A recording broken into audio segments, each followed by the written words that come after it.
Chers chrétiens, vous êtes-vous déjà demandé pourquoi la crainte de Dieu semble avoir quitté l'Église? Pourquoi tant de compromis, tant de paresse spirituelle? Penchons-nous sérieusement sur cette question et laissons la parole de Dieu nous parler. La Bible dit dans Proverbes chapitre 9, verset 10, « Le commencement de la sagesse, c'est la crainte de l'Éternel, et la connaissance du Saint, c'est l'intelligence. » Mais aujourd'hui, beaucoup ont troqué cette sainte crainte contre le confort et le divertissement. Dans Romains chapitre 3, verset 18, Paul écrit au sujet des impies, « La crainte de Dieu n'est pas devant leurs yeux. » Serait-ce également le cas de l'Église moderne? La crainte de Dieu a quitté l'Église parce que nous avons perdu de vue qui est réellement Dieu. Le psaume 33, verset 8 déclare « Que toute la terre craigne l'Éternel, que tous les habitants du monde tremblent devant lui. » Et pourtant, nous agissons souvent comme si Dieu était notre copain et non le Saint Roi de gloire. Nous ne tremblons plus devant sa parole.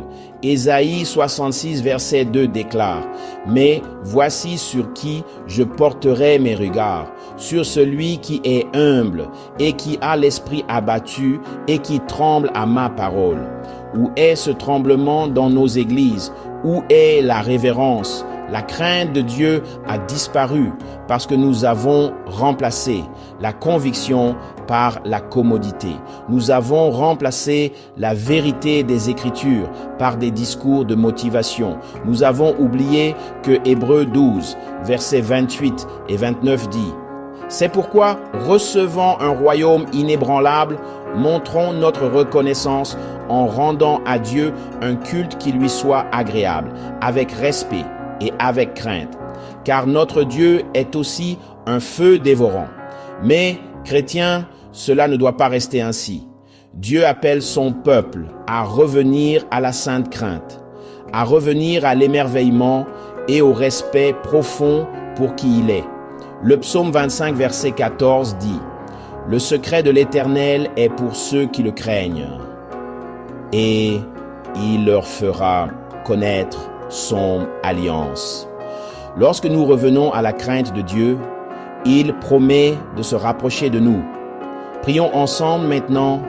Père, pardonne-nous d'avoir perdu ta crainte. Restaure en nous une sainte révérence. Fais que nous tremblions devant ta parole, que nous soyons saisis d'admiration devant ta majesté et que nous vivions des vies qui t'honorent par-dessus tout. Au nom de Jésus. Amen. Chers chrétiens, laisse la crainte de Dieu remplir à nouveau ton cœur. Si ce message t'a parlé, mets un j'aime, partage et retournons ensemble à l'émerveillement devant notre Dieu saint.